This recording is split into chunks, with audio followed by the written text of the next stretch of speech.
We are Locked On Houston Astros, and we hope that you join us for a daily Locked On Astros podcast. My name is Eric Huysman. You can find me on Twitter at Eric Talk Stros. You can find the show at Locked On Astros, your team every day. And we're going to talk about David Dahl, Houston Astros, WTF. What was that? $3 million. I know there's probably some great scheme that James Click is coming up with to bring some big name free agents in, but this was the guy who could have played center field for you.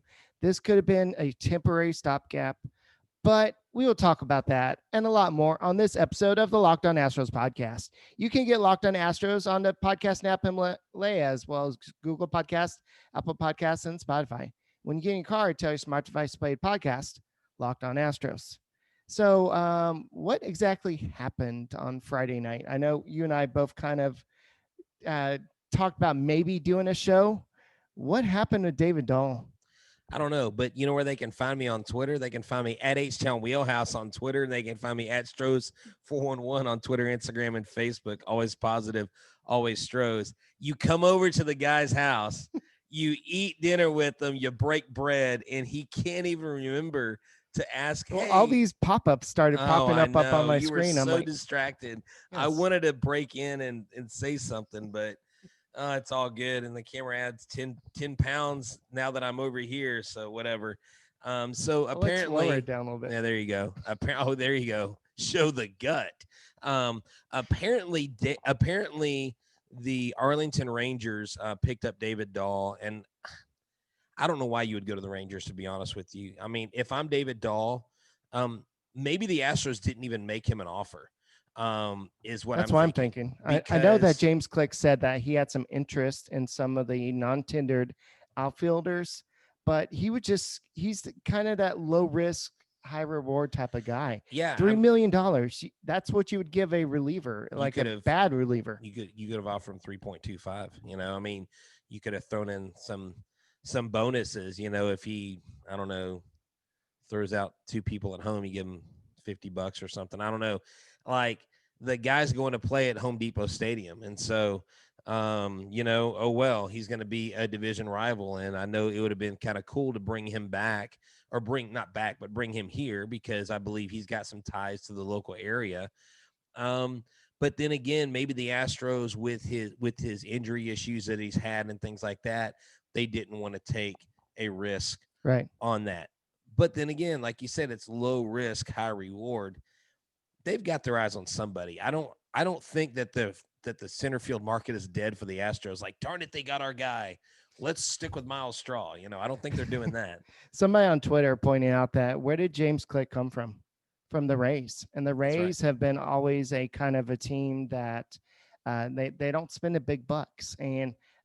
But to my understanding, David Dahl would be the perfect fit for like the Rays type of purchasing. Somebody who has high risk, high risk but high reward, and you're only giving him $3 million. I know it's not my money. I could just say, oh yeah, Jim Crane should have just thrown that money at him. But I just saying that they should have at least contacted him.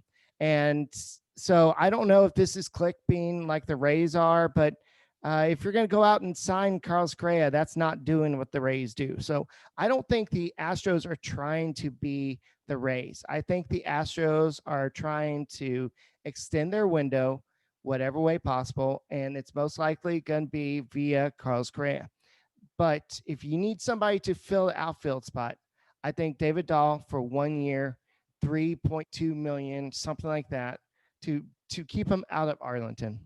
Now, it's interesting that we're talking about that, because I ran a poll and I said, which closer and which outfielder would our listeners want? And these are the combinations, Eric. And without looking at the results, who would you pick?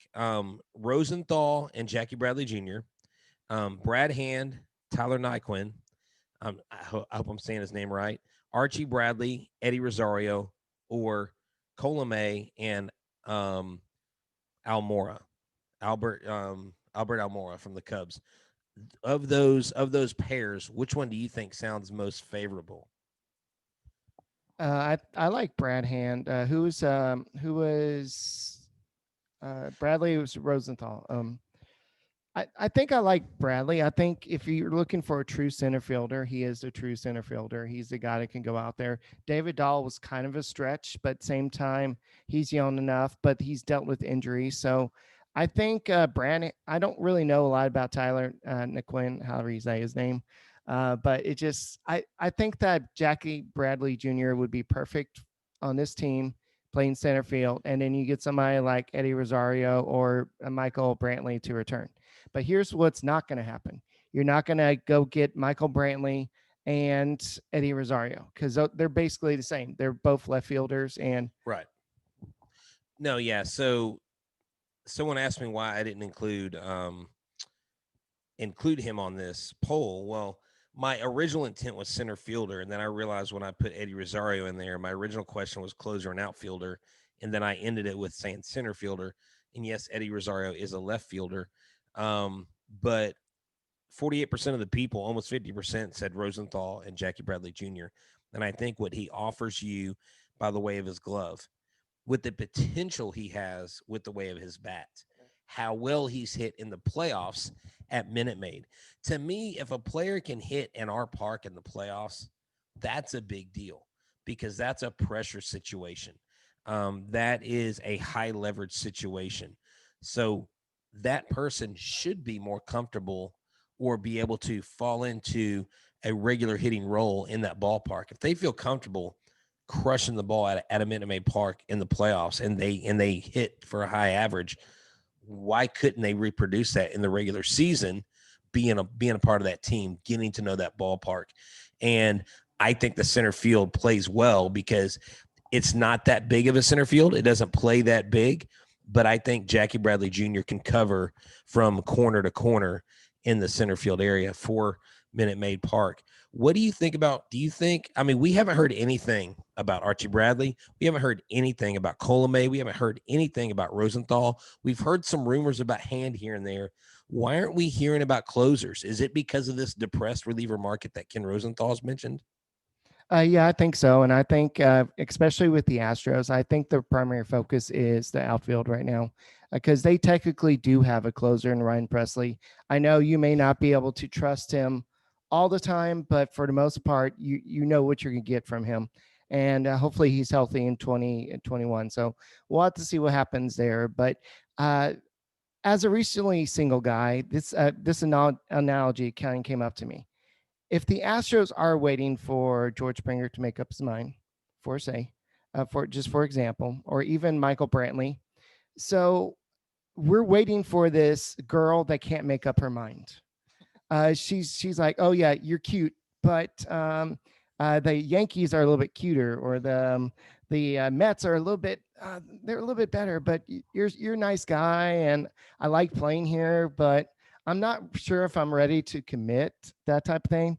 And meanwhile, you have all these other girls that you could have had a great relationship with that you've kind of let pass by. Oh no, I'm sorry, my eyes are focused on Mets. Oh, I'm sorry, or my eyes are focused on George Springer. I hope that's not the case here. I hope it's not the case of James Click and Crane are just trying to bring back Springer, because I don't think that's going to happen. But maybe they're going after a little bigger fish, or maybe somebody who used to play with the Marlins or something like that. Oh, you're talking about JT Realmuto. Yes, and we Yeah, and this is what's interesting. This is what's so painstakingly brutal about being a fan and an analyst, unless you're like some super connected guy that knows all the inside information. It is so tough during this time, especially this year, because of the slow free agency. Like everybody freaked out when they signed McCann in New York, and I knew what that meant right away. Oh, they got him at a bargain price. right. They're leaving room for Springer. They've got Springer about to walk in that door. I would say within the next week or two. I really think that he gets signed before the end of the year. It makes sense to me not to wait till January. Right. Now, number two, with the Astros, I think that they have their sights set on Brantley, trying to get him because remember, he hasn't sold his house, and we know that. So he's still here. Okay. He's not making any plans to move. And let's say we got Brantley. Could we get a Bradley Jr. for a bargain price? Or are we going for a Realmuto, even though we know we have Maldonado locked down, right? But let's say this. Let's say they get Realmuto. What does that do to Maldonado? Is that a bad precedence? Like, or do you just like not care because Realmuto is quote unquote all that much better offensively? Yeah, it's kind of like asking if you just want a regular type of protein bar or maybe even a built bar. So it's just kind of the like, do you just want the regular or do you want the built bar? So why don't you go and tell us about that? Then we'll talk about that after a break. Okay, I was like, that's interesting. He is avoiding the question by he is using Built Bar as cover, but that's okay because I've got the perfect analogy. Miss Wheelhouse and I love these Built Bars, and let me tell you why. We are in love with these new holiday flavors. They have white chocolate, salted caramel, and white chocolate cookies and cream. You know what my wife's favorite thing to do is? She gets an ice cold Coke Zero and a Built Bar. She said it because I feel like I'm having my Coke and my candy bar. And I'm like, that's awesome. And so I want to tell you about these protein bars. They have 17 grams of protein, 4 grams of sugar, and most of them, they actually all have only 130 calories. And they are amazing for morning, afternoon, night, pre-workout, post-workout, during the workout. So go to builtbar.com, use the promo code locked on for 20% off your order. And when you get that box, Eric, you'll get another coupon for 20% off. So do that. Go grab an ice cold Coke Zero, grab a Built Bar, and you could tell people, hey, I'm just chilling, eating my candy bar and Coke. All right. I'm H-Town Wheelhouse. I promise you won't go wrong with Built Bar.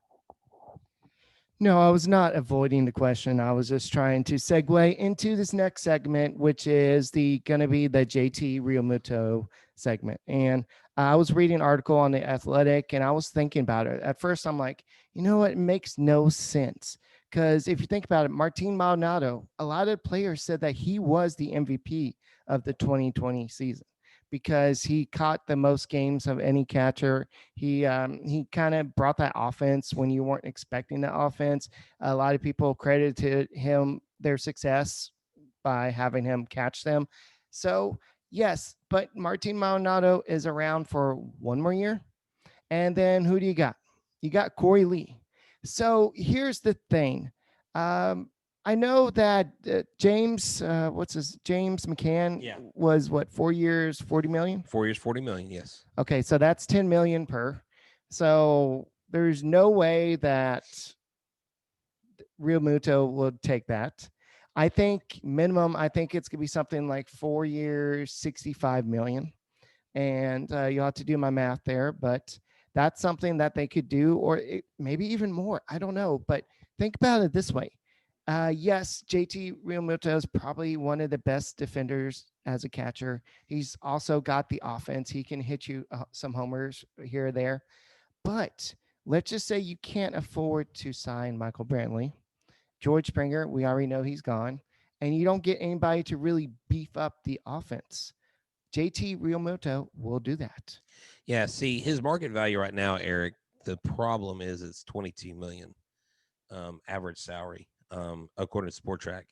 So it's going to be in 100. Like James McCann, he was a part-time player last year, unless Yasmani Grandal got hurt and didn't play a lot. right. I didn't really pay much attention to that, but I just like I don't know how financially realistic it is, because you do need to go get a relief pitcher. You still have not taken care of at least one of your outfield positions, and are you cutting your nose off to spite your face, as they say in the olden times, in the 1900s when we were growing up?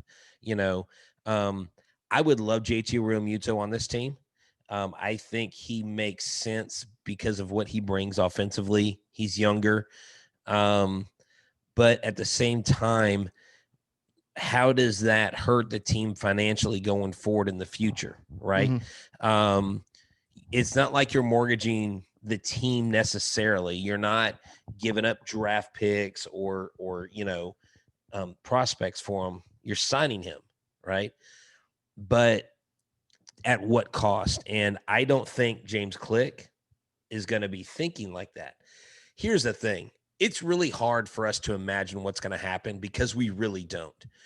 Because we just got through reading an article, and I'm not going to say who wrote it, but there were all these predictions of all these free agents that were out there, and they're already wrong about 2 or 3 of them. Like their number one choice. They didn't. David Dahl was to Houston, and Yeah. he signs with the Rangers. Rangers weren't on the list. Yeah, they weren't. Yeah, and so we're really just spitballing. Yeah, and I said 65 earlier. I meant 85 million. I don't know why I said 65, but that's a little bit more. That's about the 20-ish year per year, something like that. That's what it's going to take. I don't know why I said 65, but that's something that you can do, and just add him to the middle of that order. I think that, what does he bat? Right-handed? Yeah, see, he bats right-handed, and he's still youngish. He's in his around 30, I believe. So, because here's the thing: if you want to get Correa locked up in the offseason, do you think they have room to sign Realmuto? No, but if they think that Correa is not going to sign, then they've got the money. But yeah, that's another point. So let's just go ahead and move away from this Realmuto talk until. I mean, yeah, it doesn't make much sense for this year, but at the same time, it does. But that also means you're going to lose out Brantley, and who knows? Maybe they're not going to be able to get re-sign Carlos Correa. So that's just something that we're thinking about when all this stuff, because Realmuto was supposed to go to the Mets, but the Mets went with the cheaper option because they're probably bringing in George Springer. Well, and there's some other interesting moves out there going on, or non-moves, where DJ LeMahieu for the Yankees, there's about a $75 million gap between what he wants and what the Yankees are offering him. Right. And that's a pretty huge gap. At first I heard it was 25, and then I was looking into it. And one of the New York sports, SNY or something like that, was saying it's more like a $75 million gap.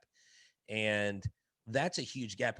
And what a lot of like Yankees fans aren't really talking about, or at least the ones that I interact with, is how much money they lost. I mean, they lost a ton of money last year. The Yankees lost a lot more than a lot of clubs did, because the receipts for their gates and their tickets are a lot higher and a lot more demanding. I mean, some of the seats in Yankee Stadium are ridiculous, like, through the roof expensive. We complain here about upper deck seats being $40, but gosh, that's probably like you get an armrest in Yankee Stadium for $40, or maybe you get to peek in the stadium for 5 seconds. So we've kind of stopped talking about Ozuna. Question: Ozuna, Springer. Ozuna got all the awards that Springer didn't. Okay, Springer didn't get any awards this year.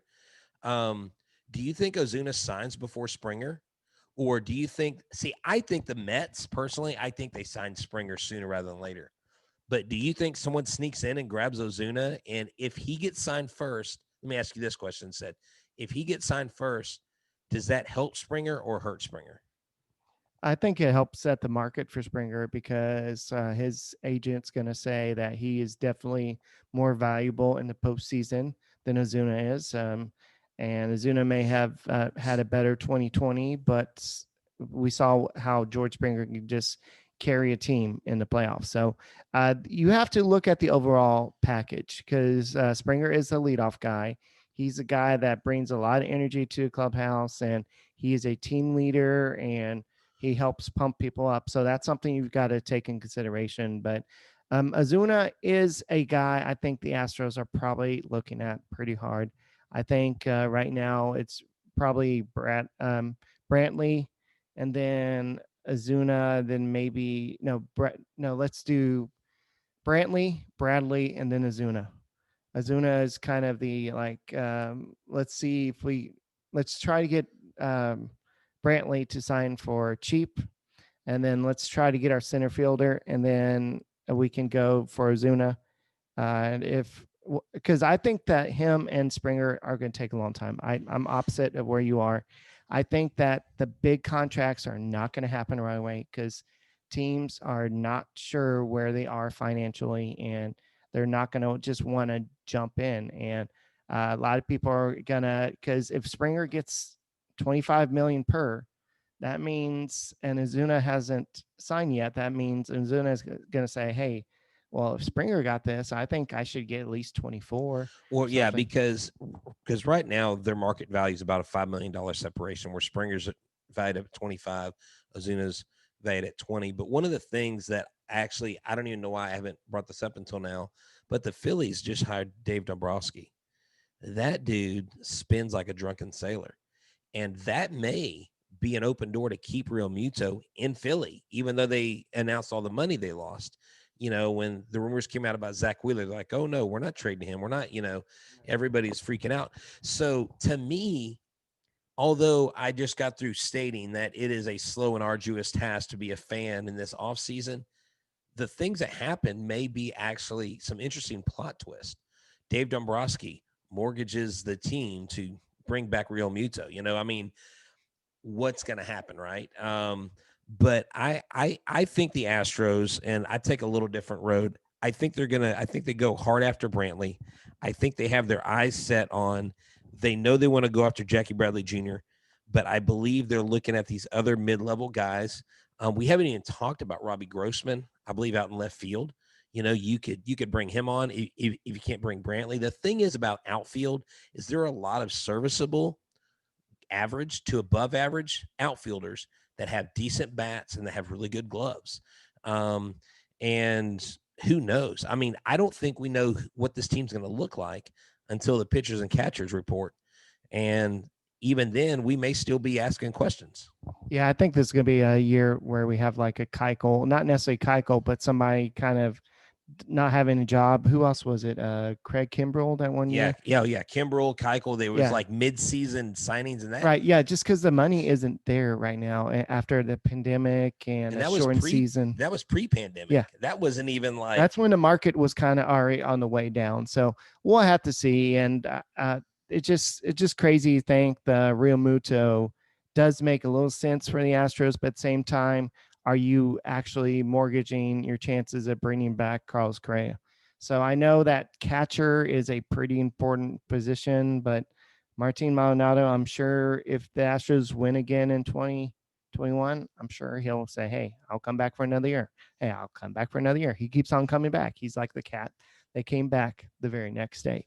And speaking of coming back the very next day, we'll be back tomorrow with another Locked On Astros podcast. And thank you and have a good day. Do you want to say something to close out? I was just going to say, on Tuesday night, we'll be having Bill Brown, the incomparable Bill Brown, who was the Astros TV announcer who called Craig Biggio's 3,000th hit.